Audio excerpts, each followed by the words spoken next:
빌라 캠프 주일날 왔었는데 주일날 와가지고 그 구두자 상담을 했었답니다. 근데 군산교회 아이였는데 자기가 상담한 아이가 죽었대요. 그래가지고 주일날 깜짝 놀라가지고 정말 어떻게 그랬는데 옛사람이 죽었다고. 그 옛사람이 죽었다고 연락이 왔답니다. 그럼 너무나 기뻐하더라고요. 이번 빌라 캠프는 많은 학생들이 참석하지 않았지만 그 어느 때 빌라 캠프 때보다 아이들이 말씀을 참 잘 들었어요. 그리고 저도 뭐 어른 학생 그런 의식 없이 참 편안하게 이 복음을 전할 수가 있었고 또 아이들이 그것을 알아듣더라고요. 오히려 초등학교 6학년 졸업하고 졸업은 아직 안 했지만 초등학교 6학년 이제 끝나고 중학교 들어가는 아이가 나하고 상담해가지고 말씀을 들었는데 교사가 상담을 이렇게 잘못해 주는 바람에 오히려 약간 그 망신을 당하고 하는 그런 일이 있었는데 이 초등학교 아이들도 말씀을 잘 이해할 만큼 주님이 이렇게 도와주셨던 것을 이렇게 보게 됩니다. 자, 오늘 히브리서 9장 공부하는 날인데 9장 절수가 좀 길기 때문에 오늘은 15절까지만 공부하는 시간을 갖도록 하겠습니다. 제가 미국에 갔을 때 그 미국 애틀란타 그 조지아주에 있는 그 애틀란타에 이제 갔는데 거기에 지금은 돌아가셨는데 조용철 형제님이라고 하는 분이 계셨어요. 그분은 이 전도에 참 탁월한 이런 은사와 그런 열정을 가진 분이었습니다. 미국에 가서 몇몇 모임들을 가보면 그분의 열매들이 꼭 있어요. 근데 그분이 그 애틀란타에서 스탁 공장을 하면서 이제 현지인 그 미국 모임 조인해가지고 사역을 하고 그리고 그 한국 신문에다가 계속 교회 광고를 냈었어요. 그런데 이 한국에도 보면 요즘 예수마을이라고 하는 그런 이름 가진 교회들이 있습니다.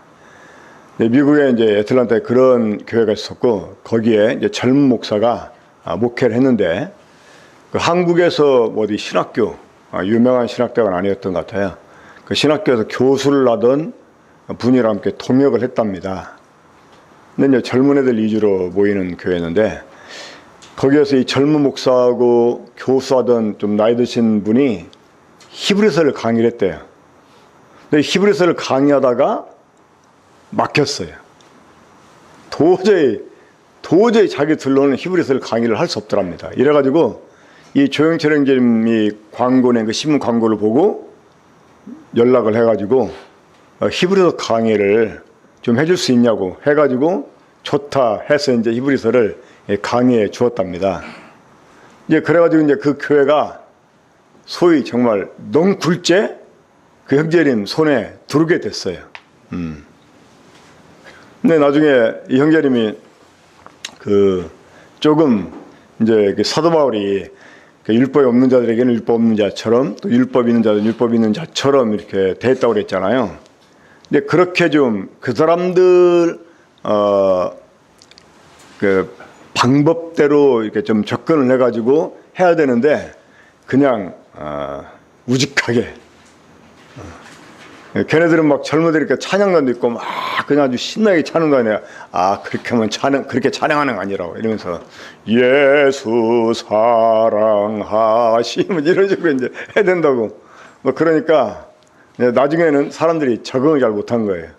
그 말씀에는 이제 적응을 했는데 이제 여러 가지 그런 것들. 그래가지고 나중에 젊은 목사가 원래 자기가 목회하던 데니까 그냥 그동안 더 줘서 고맙다고 하고 이제 우리끼리 하겠다고 해도 될 수 있는데 이분이 그나마 좀 양심이 있었던지 자기가 좀 여기하고 안 맞는 것 같다고 그러면 자기가 나가겠다고 그러더래요.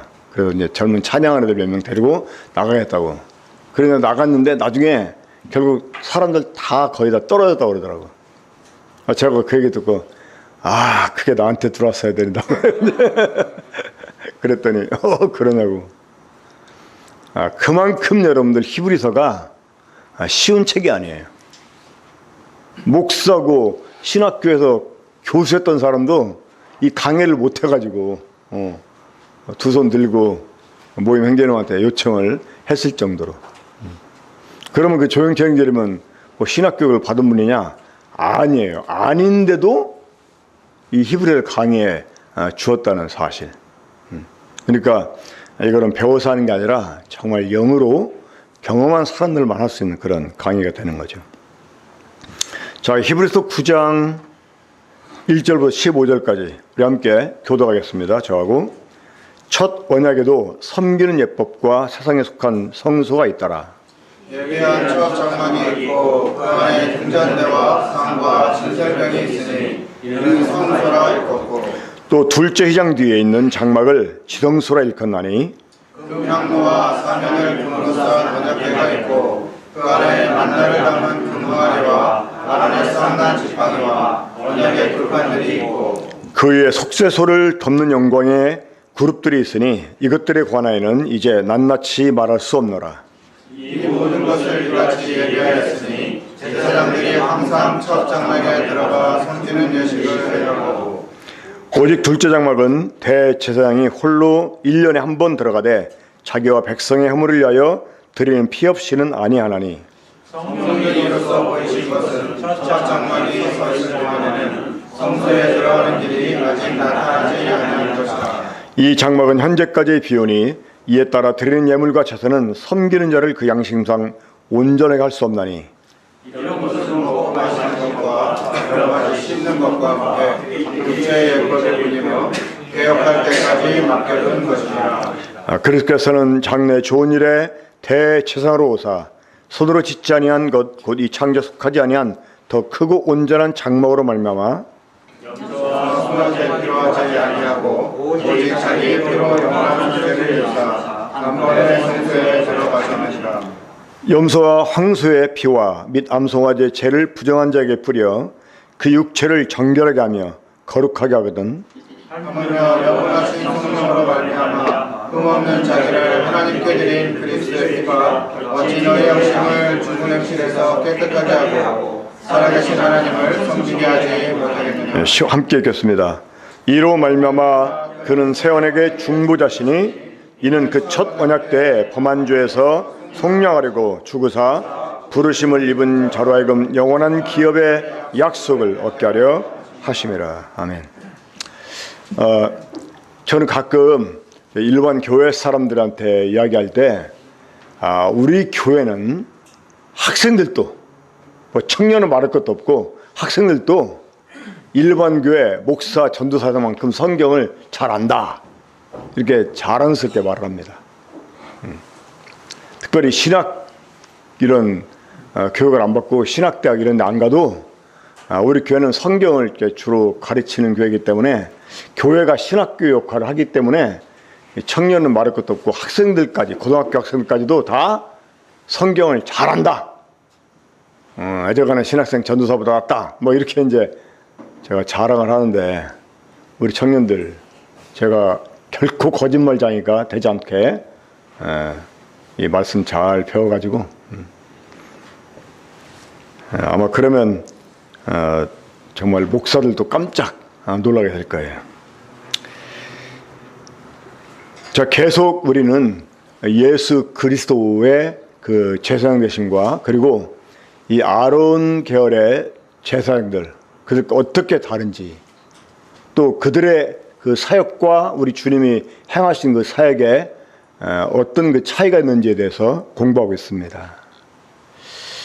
자, 혹시 여러분 이 9장 첫 부분 보면서 좀 의아하게 생각된 것 없었습니까? 특별히 그 2절, 3절 예비한 첫 장막이 있고 이 첫 장막은 성소죠. 그렇죠? 그 안에 등잔대와 상과 진설병이 있으니 이는 성소라 일컫고 또 둘째 장막이라는 뜻이죠. 그 휘장 뒤에 있는 둘째 장막을 지성소라 일컫나니 금향로와 사면을 금으로 싼 언약궤가 있고 그 안에 만나를 담은 금 항아리와 아론의 쌍난 지팡이와 언약의 돌판들이 있고 그 위에 속죄소를 덮는 영광의 그룹들이 있으니 이것들에 관하여는 이제 낱낱이 말할 수 없느라. 자, 여기 보면 좀 의아한 거 없습니까? 좀 이상한 거 없어요? 없습니까? 발견 못했습니까? 자, 성소 안에 뭐가 있었죠? 진설병, 또 금, 등대, 또 향단이 있었잖아요. 근데 지금 여기는 어떻게 되어 있어요? 지금 향로가 어디에 있어요? 지성소 안에 있는 걸로 되어 있잖아요. 지성소 안에. 이게 좀 의아하지 않아요? 이게 저렇게 보면 이제 그 성막 안에 그 휘장 바로 앞에 뭘 놓죠? 금향로를 놓고 들어가면서 오른쪽에 진설병을 놓고 오른쪽에 왼쪽에 이제 등잔대를 놨거든요. 근데 지금 여기에서는 성소 안에 그 진설병하고 그 등잔대만 있고 오히려 금향로가 지성소 안에 있다고 말하고 있잖아요. 그렇죠? 이거 왜 그렇게 했을 것 같아요? 지금 이 히브리서 기자가 잘못 알고 있거나 실수했다고 우리 볼 수 없잖아요. 이 사람이 아주 탁월한 그 성경 학자 같은데 더군다나 이 제사 제도 이 레위기가 얼마나 어려운 책입니까? 가끔 읽다가 보면 뭔 말인지 몰라가지고 또 앞으로 다시 돌아가야 될 때도 있고 또 그것도 힘들면 그냥 대충 넘어가고 아 이런 게 있다는 거구나 하고 그냥 넘어가고 그럴 때도 있는데 참 어떤 때는 졸리게 하는 이런 책인데 이런 것들이 다 능통한 사람인데 여기서 실수했다고 볼 수 없잖아요. 그렇죠? 그럼 왜 이 금향로 성소에 있어야 될 금향로를 지성소에 있다고 말했을까요? 왜? 이 금향로는 대제사장이 속죄일에 그러니까 1년에 한 번 들어갈 때 이 금향로를 가지고 지성소에 들어갑니다. 그러니까 지금 대제사장이 하는 일, 우리 주님이 대제사장으로서 지금 일을 하고 계셨잖아요. 그러니까 지금 그 주님과 대조해서 이 지상의 대제사장이 하는 일을 말하고 계셨기 때문에 이 대제사장이 금향로를 가지고 지금 지성소에 들어가서 사역하는 그 상황을 말하고 있기 때문에 금향로를 지성소 안에 있다라고 말하는 것입니다. 그러니까 금향로가 지성소 안에 있을 때가 언제예요? 대제사장이 지성소에 들어갔을 때예요. 그러니까 먼저 이 지성소에 들어가서 이 향이 가득 차게 하고 연기가 가득 차게 합니다. 그런 다음에 이제 속죄소에 가서 피를 붓게 돼요. 그러니까 이 금향로가 지성소 안에 있다. 이 말은 지금 대제사장이 지성소에 있다 이야기입니다. 이해가 되시죠? 그러니까 지금 그런 상황을 두고 말하고 있다고 하는 거예요. 자, 그리고 12절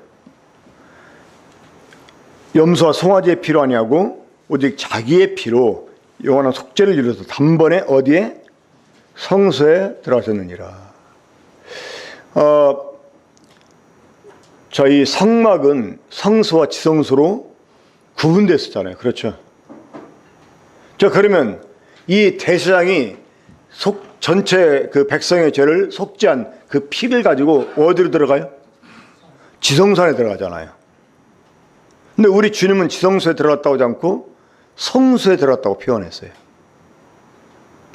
그래서 이 다른 영어 성경 역보는 그냥 똑같이 성소라고 번역되어 있는데 NIV만 Most Holy Place라고 되어 있어요. 그러니까 가장 거룩한 곳이라고 이렇게 번역을 했어요.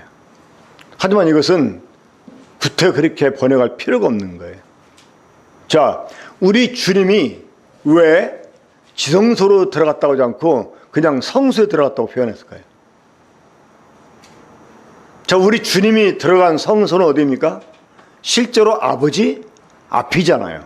그러니까 대제사장들은 모형 속에 들어갔지만 우리 주님은 어때요? 우리 주님은 실제적인 성소에 들어갔어요. 그런데 왜 그곳을 이 땅에 있는 성막 가운데 지성소보다 더 지극히 거룩한 곳인 하나님 앞에 갔는데 지성소라고 하지 않고 왜 성소라고 말했을까요?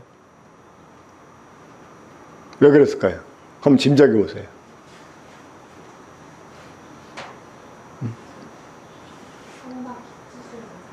응? 성막이 찢어진 게 아니고 휘장이 찢어졌죠. 그러니까 우리 주님의 그 완전한 사역으로 인해 가지고 이 성소와 지성소의 구분이 없어져 버린 거예요. 그렇기 때문에 이제 성소나 지성소나 차이가 없어요. 그래서 우리 주님이 아버지께로 가신 그곳을 지성소보다 더 거룩한 곳임에도 불구하고 지성소라고 말하지 않고 성소라고 그냥 표현했다 이것입니다. 그러니까 이 히브리서 기자가 그런 것까지도 다 염두에 두고 이런 단어를 사용한 거예요. 저도 맨 처음에는 아니 향로가 왜 지성소 안에 있어? 그렇게 생각을 했거든요. 이거 의아하네. 이거 성경에 오리가 없다고 그랬는데 왜 여기에서는 오리가 나오겠지? 라고 생각을 했어요. 뭐 그런 생각도 안 하고 그냥 보는 사람도 많이 있지만 그런 게 있었어 하고 아마 이 말씀 그대로면 향로가 지성소에 원래 있었나 보다라고 또 착각할 수 있죠. 하지만 이 히브리서 기자는 벌써 그런 것까지도 염두에 두고 이것을 기록하고 있었다고 하는 것입니다. 그리고 우리 주님이 하늘 그 성소에 들어가신 것을 지성소로 표현하지 않고 이 대제사장은 지성소로 들어갔잖아요. 하지만 우리 주님이 들어간 곳은 이 지성소보다 더 거룩한 곳임에도 불구하고 그냥 성소라고 말함으로써 우리 주님이 이 대제사장으로서의 사역을 온전하게 이루셨다고 하는 사실을 지금 여기에서 증거하고 있는 것입니다. 자, 아무튼 이 땅에 있는 것들은 모형이었습니다. 모형. 이 모형 안에서 일하는 사람들 역시 모형이었어요. 자, 이 모형은 불완전한 것입니다. 이 모형은 실제를 보여주는 하나의 그림자 같은 것이죠. 그렇죠. 그렇기 때문에 이 모형 속에 해당되는 것들은 완전하지 않고 또 그 모형에 속한 사람들 역시 완전하지 않았어요. 그러니까 하나님이 선택해서 세운 대제사장이라 할지라도 역시 그들 역시 자기들을 위해서 속지 않은 이 제사가 필요했었습니다. 그러니까 이러한 그 제사장들은 사실 우리들에게 실제적인 구원을 주지를 못합니다. 자, 그럼에도 불구하고 이 사람들이 드린 그 제물에 태워진 죄를 사람들에게 뿌려가지고 사람들의 육체에 더러운 것을 제할 수 있었다고 하는 것입니다. 그렇다면 우리 주님의 피는 우리를 얼마나 더 거룩하고 온전하게 할 수 있냐 그 말이에요. 이번에 빌라 캠프에서 아이들을 상담하면서 하나같이 공통된 점이 있었는데 뭐냐면 애들이 자신감이 없어요. 이제 믿으면 된다고 다 알아요. 어떤 애는 그냥 주셨으니까 믿으면 된다고 하는데요. 근데 내가 믿기는 믿는데요. 믿은 건지 안 믿은 건지 잘 모르겠고요. 제가 믿었다 하면서 믿은 건지 안 모르겠대요. 그리고 또 구원받고 나면 이제 자기가 좀 변화가 돼야 되는데 뭔가 하고 싶은 것도 이제 못 할 것 같고 하기 싫은 것도 해야 될 것 같은데 자신이 없다는 거예요. 그러니까 애들이 자기 자신에 대한 자신이 없어요. 그러니까 아마 그 아이들이 여러 차례 복음을 듣고 예수님 믿었다고 하고 또 스스로 구원을 받았다고 하는데 나중에는 아니야.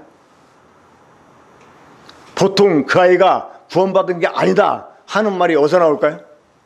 가정에서. 왜? 엄마 아빠 때문에 너 구원받았다며? 너 구원받았다면서 왜 이래? 어? 너 구원받은 애 그럴 수가 있어?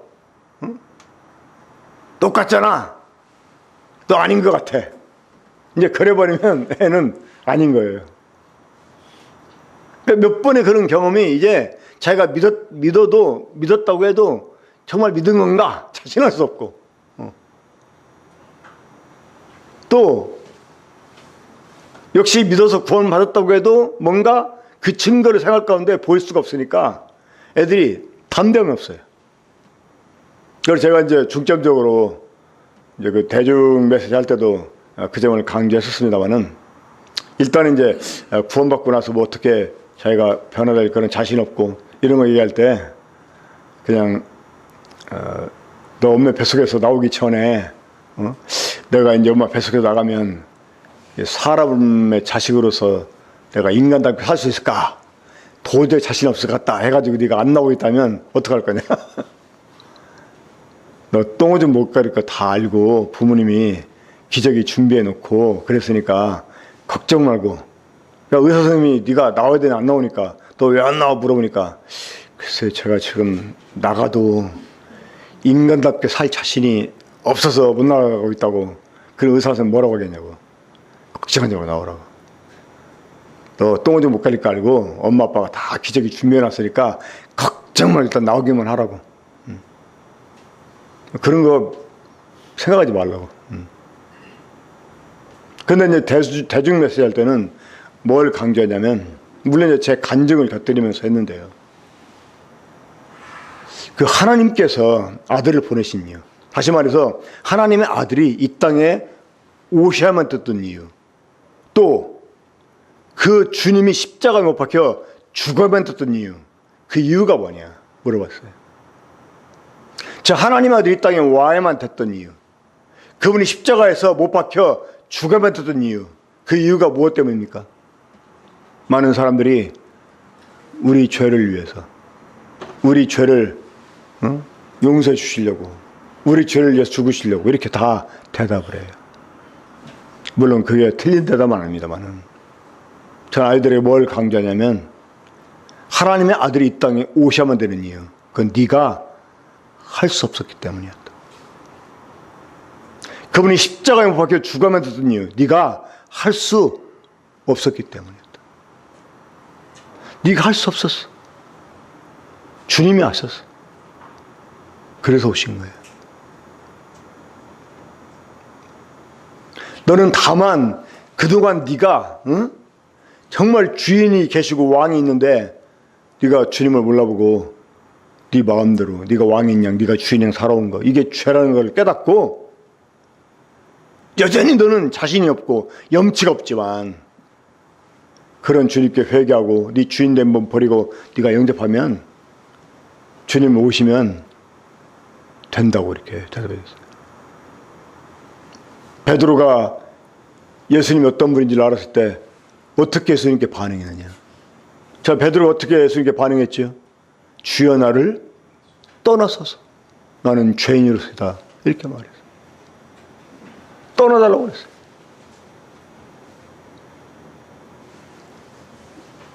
자기가 죄인인 것을 자각할 때 어떻게 나 같은 죄인이 주님 같은 분을 영접할 수 있냐고. 난 할 수 없다고. 주님은 그런 베드로를 떠나간 게 아니라 오히려 제자가 되겠다 이러면서, 우리가 할 수 없었기 때문에 주님이 죽어주신 거, 우리가 할 수 없는 거 주님이 아시고 그럼에도 불구하고 우리를 찾아오신 거. 그래 이제 아이들에게 안심케 했어요. 그 9장 13절 14절 보게 되면, 염소와 황소의 피와 및 암송아지의 죄를 부정한 자에게 뿌려 그 육체를 정결하게 하여 거룩하게 하거든. 하물며 영원하신 성령으로 말미암아 흠없는 자기를 하나님께 드린 그리스도 피가 어찌 너의 양심을 죽은 행실에서 깨끗하게 하고 살아계신 하나님을 섬기게 하지 못하겠냐는. 이런 모형이 되는 제사 제도를 가지고 이런 제사를 지내놓고 이스라엘 백성은 어떻게 했을까요? 안심했을 거 아닙니까? 그렇죠? 이제 다 속죄제사를 지냈으니까 난 더 이상 이제 죄가 없어. 난 이제 죄 때문에 죽을 이유가 없어. 이렇게 안심했을 거 아니에요. 그렇죠? 이 모형되는 짐승의 제사를 가지고도 안심했다면 우리 주님의 그 영원한 이 속죄 제사를 통해서 우리가 얼마나 더 평안을 누릴 수 있냐 그 말입니다. 지금 이 말씀을 들으면서 우리 이 히브리서 독자가 되는 유대인들 그 배경을 좀 생각하면 도움이 될 거예요. 이 신앙의 위기 속에 있는 유대인들, 심지어 이 배교의 그 위기에까지 몰려있던 이 성도들에게 이런 메시지가 주어졌다는 것.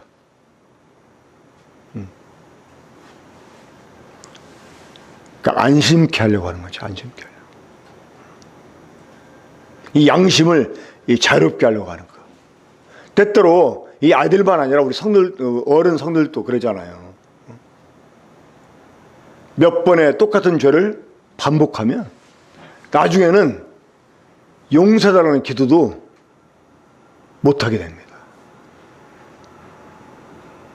이 벼룩도 낯짝이 있다고 몇 번 반복되는 죄.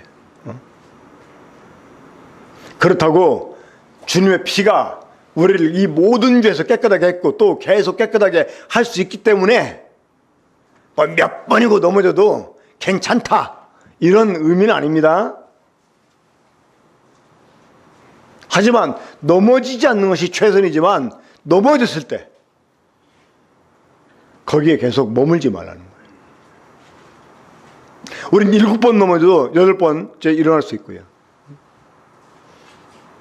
의인은 자주 넘어지지만 망하지 않는다는 거예요. 왜? 하나님이 붙들어 일으켜 주시기 때문에. 우리가 실수하지 않는 것, 실패하지 않는 것이 최선이지만 실패했을 때 계속 그 가운데 우리가 절망 속에 파묻혔을 필요가 없어요. 여전히 우리에게는 이 주님의 피가 있어요. 영원하신 속죄를 이루신 우리의 주님의 피가 있어요. 우리가 이 주님을 의지하고 언제라도 이미 주님이 열어놓으신 그 길을 통해서 하나님의 은혜의 보좌 앞에 나올 수 있다고 하는 것입니다. 이 구약의 모형이 되는 제사 제도를 가지고도 사람들이 평안을 누렸다 이거야. 그게 일시적일지라도. 하지만 그 영원하신 주님, 그 흠없는 자신을 들이신 우리 주님의 이 완전한 속죄, 이것이 우리들에게 얼마나 완벽한 자유를 주고 있느냐 그 말입니다. 15절 보겠습니다. 이로 말미암아 그는 새 언약의 중보자이시니 이는 첫 언약 때 범한 죄에서 속량하려고 주사 부르심을 입은 자로 하여금 영원한 기업의 약속을 얻게 하려 하심이니라. 이 영원한 기업의 약속이 무엇입니까? 바로 하나님 나라를 상속하는 것입니다. 자, 하나님께서 우리에게 생명을 주신 이유가 뭐죠? 아들 되게 하려고. 그렇죠? 우리를 아들 되게 하는 이유가 무엇 때문입니까? 상속자가 되게 하려고. 뭘 상속해줘요? 하나님의 나라를. 이게 우리의 영원한 기업이에요. 우리는 항상 하나님의 나라를 생각할 때 들어가 누리는 나라를 생각해서는 안 돼요. 우리는 들어가서 누리는 사람이 아니라 뭐 하는 사람이라고요? 누리게 하는 사람입니다. 누리는 사람이 아니라 누리게 하는 사람이에요. 누리게 하는 사람. 앞으로 한국 경제가 막 엄청 좋아져가지고 막 갑자기 막 유전이 발견돼가지고 그냥 전체 국민들에게 한 가정당 500만 원씩 팍팍 그냥 수당으로 줘. 그러면 정말 좋겠죠. 그럴 때 그 수당을 받고 사는 사람이 되기보다 수당을 주는 사람. 이 수당을 주는 사람이 되는 거예요. 제가 여러 번 말씀드린 기억이 있는데 이 뉴질랜드 부자들은 세금 내는 것을 자랑스레 생각하는 거예요. 실제로 우리나라도 이제 요즘 그렇습니다만은 수입이 더 많아지면 프로테이지가 더 많아집니다. 한 6천만 원, 1년 6천만 원 받는다? 이 사람이 한 뭐 15% 낸다? 이러면 8천만 원이다 그러면 막 20% 내야 되고. 그러니까 차라리 7,900만 원 받는 사람이 더 수입이 많을 수 있는 거예요. 8천만 원 받는 사람보다. 그럼 에이 뭐하러 8천만 원 받아? 우리 한국 사람은 그렇게 생각할 거예요. 괜히 뭐하러 일만 더 힘들게 하고 에이 이래봐야 세금으로 다 뺏어가는데 이러면서. 그런데 뉴질랜드 부자들은 그렇지 않다는 거예요. 이 사람들이 옛날에 그 영주 제도를 알고 있기 때문에요. 이 자기들이 낸 세금 가지고 가난한 사람들이 먹고 사는 거, 이게 마치 자기가 영주가 돼가지고 자기 영지 안에 있는 사람들이 자기 그늘에서 먹고 사는 거, 이렇게 생각한다는 거예요. 이래가지고 자부심을 느낀다고 그래, 자부심을. 그러니까 정말 우리가 누리기보다는 누리게 해주는 이런 사람. 그러니까 하나님 나라한테 그런 나라라고 하는 거예요. 우리 하나님과 함께 이 하나님 나라를 경영하는 사람들이에요. 그러니까 원래 하나님이 이런 계획을 가지고 우리를 창조하지 않습니까? 이런 계획 때문에 우리를 구속하신 거예요. 근데 우리가 이것을 잃어버렸잖아요. 이 선악을 알게 하면 실과를 먹고 하나님께 떠나게 되면서 잃어버렸는데, 하나님께서 이런 기회를 우리에게 다시 주시기 위해서 이 영원하신 아들을 우리의 대제사장 우리 땅에 오게 하셨다는 것입니다. 그러니까 이러한 주님이 우리에게 계시기 때문에 우리가 언제라도 당당하게 하나님께 나갈 수 있다고 하는 것입니다. 비록 지금 우리가 연약함 때문에 넘어졌고 또 넘어질 가능성이 있다 할지라도, 우리가 정말 영적으로 어떤 위기에 몰려 있었을 때라도 다시 우리가 돌이켜서 우리가 이 주님을 부인하지 않는 한, 우리가 이 주님을 배반하지 않는 한 우리에게 여전히 길이 열려있다는 사실을 이 히브리서 9장에서 우리에게 말씀해 주고 있는 것입니다. 이 히브리서 볼 때마다 항상 위기에 몰려있는 유대인 성도들을 의식하면서 이 말씀을 보게 되면 왜 히브리서 기자가 이런 말씀을 기록했는지를 더 실감나게 이해할 수 있게 될 것입니다. 우리에게 이러한 영원한 대지상을 주신 하나님 아버지께 감사를 드리고, 언제나 우리가 이 주님 앞에서 이 신앙의 담대함을 잃지 않게 되기를 바랍니다. 저는 요즘 이 히브리서를 묵상하면서 에베소 6장에서 이 복음을 무슨 복음으로 표현했죠?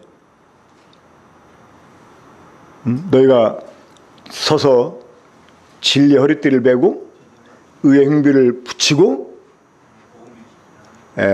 자, 복음의 신을 신는데 무슨 복음? 무슨 복음? 평안의 복음. 왜 복음을 평안의 복음이라고 언급했는지. 물론 뭐 그 전에도 하나님과 더불어 우리를 화평케 한 이 복음이니까 그냥 평안의 복음이다라고 뭐 말했다고 생각해 왔지만, 이 히브리서를 이렇게 묵상하면서 왜 복음을 평안의 복음이라고 언급했는지 더 이렇게 깊게 이해가 돼요. 정말 이 복음은 평안의 복음입니다. 평안의. 자, 우리 평안합시다. 주님의 피를 의지하고 평안합시다.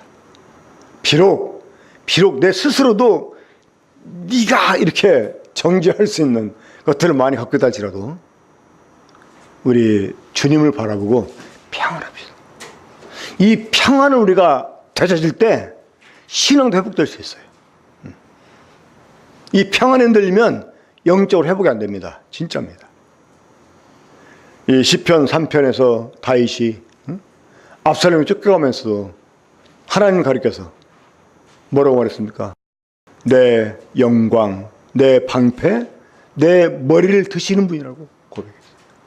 그러면서 자기가 평안이 눕고 자기도 안다고 그랬습니다.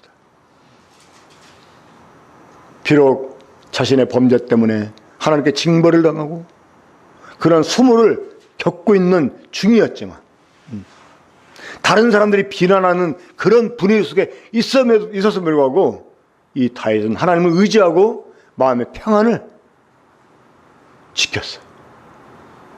이게 참 중요합니다.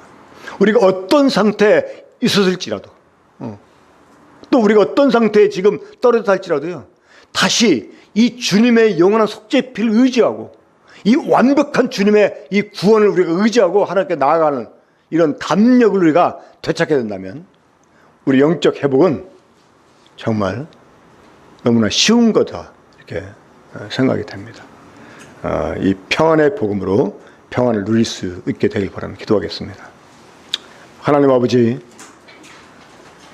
우리 주 예수 그리스도의 영원한 속죄, 이 완전한 구원, 이것이 우리들의 마음을 늘 주장해 주시기를 이 시간 간절히 기도를 드립니다. 비록 남들이 볼 때 뻔뻔하다 이렇게 말할 수 있을지라도 우리 중심에서부터 주님을 향한 이 믿음이 결코 참 변하지 않게 해주시고 약해지지 않게 해주시고, 그래서 주님 우리가 이 평안을 힘입어서 다시 주님 앞에 설 수 있게 해주시고 주님 앞에 담대히 나아갈 수 있게 해주셔서 주님이 후에 다윗을 더 강성하게 하셨던 것처럼 그의 왕조를 영원하게 하셨던 것처럼 우리가 주님 앞에서 정말 더 담대하게 더 굳게 설 수 있게 해 주시길 바랍니다. 이런 평안의 복음이 계속해서 이 군포 번문교회를 통해서 사람들에게 전파될 수 있게 해주시고, 죄 때문에 고민하는 사람들, 하나님의 심판을 두려워하는 사람들, 자신의 못남 때문에 참 절망이 있는 이런 사람들에게 우리가 평안의 복음을 전해서 하나님께 돌아오게 하고 그들을 주님 앞에서 세워 줄 수 있는 이런 우리가 되게 주시길 바랍니다. 주신 말씀에 대해서 감사를 드리며 우리 주 예수 그리스도의 이름으로 기도합나이다. 아멘.